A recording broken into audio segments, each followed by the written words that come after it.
Good morning. Myself Mahendra Sani, faculty from Civil Engineering Department. I would like to teach you today an important topic of 6th semester of important subject wind and seismic analysis. It is a part of unit 5 in which we have studied about stone masonry buildings, the effect of earthquake on these structures we will discuss today. Seismic resistance of masonry structure.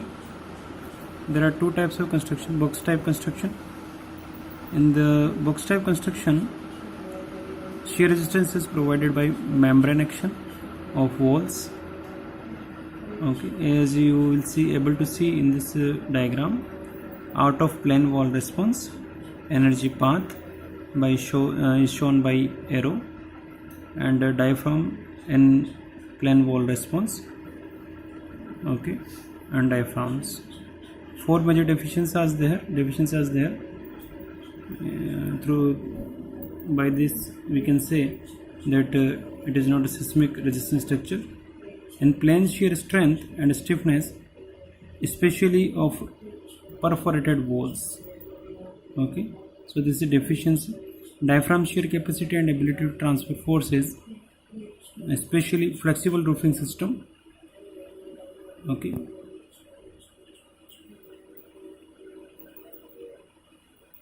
out of plane stability of walls, especially slender walls,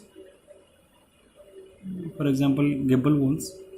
Structural integrity such that entire building behaves as one unit, undermined by lack of positive connection between components. Okay, so these are the deficiency which lie in the box type of building. So in the in plane and out plane deficiencies, failure may occur. So you are able to see the pictures of roof failure, collapse of walls supporting in one case, roof structures. Okay, means a structure which are supported towards four sides. Okay, all four sides of the and roof is supporting over them, then it may be liable to be collapse, partially collapse of truss. And truss type of structure, if you are talking about old structure is even also old structure, then roof failure are less, means partial collapsing will take place. Okay, what are the causes of roof failure? So loss of support for roof trusses and joists. Next one is collapse of roofs truss due to failure of joints or truss members. Flat arch slabs are relatively rigid and have sufficient strength and stiffness. No failure of such diaphragms. So these are the flexible diaphragms used generally in the historical structures or in the village and old scenario. Next one is planning consideration, means in which manner, in how manner you have to construct the masonry structure, that we are able to protect from natural agencies, natural disasters such as earthquake. So these are the main causes of failure of structures. Vertical irregularity, means slopes are not proper, plane grounds are not available in place where vertical irregularity will take place. Plan irregularity, means irregularity means scarcity of symmetricity in a plan. Okay, adjacency of buildings. If a near about building is very weak, so it is chances to be collapse other building also. And another reason is non-parallel walls. So these are the factors, these are the causes of failure. which affect the collapse of the structure. One another cause of failure is lack of structural integrity. So if you see in the plan or in the natural picture,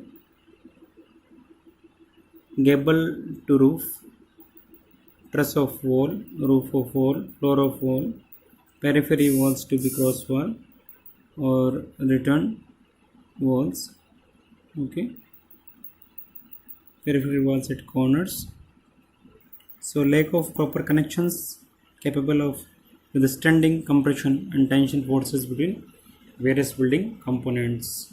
Okay. What are the planning consideration? Planning consideration consist site conditions, means liquefaction, stability of slopes, site periods, geometric simple forms, uniform and regularity is highly desirable. Avoid concentration of mass, especially near the top in case of massive roofs. Symmetrically and compact plan forms, square rectangular footprint is desirable. No complex L shape, T shape or U plan are considered. Enough clearance between adjacent buildings, enough redundancy backup elements. Okay, so these are the masonry material which can protect we from earthquake if we use this type of standard masonry material or mixing in the construction. Masonry units, bricks and concrete blocks of good strength should be used. Use flat and angular stones. Okay, mortar mixes. What about mortar mixes? Fair construction. For fair construction, cement and sand ratio will be 1:6. Cement lime sand ratio 1:2:9. For good construction, cement sand ratio is 1:3. Cement lime sand is 1:6. Okay. For best construction, cement lime sand ratio will be 1:1/2 ratio 4.1/2. Okay. For embedding reinforcing bars, use cement sand 1:3, mortar or 1:2:4 concrete in case of concrete. So means we should use for construction concrete in the ratio of M20 at least. Okay, M20 at least. For masonry units, crushing strength should be at least equal to 35 megapascal, and for clay bricks it varies from 20 megapascal to 140 megapascal. There are also some criteria about walls. Height of walls should be taller than 7.5 meter, should not be taller than 7.5 meter and not more than 2 story high. Okay. Length of wall, total length of the wall should extend as far as possible in both horizontal direction. Okay, and buttresses across wall shall be provided if wall length is more than 3.5. Thickness of wall, if h/t ratio less than 14 for one story building, h/t less than 9 for top story multi-story building, h/t less than 20 for other stories of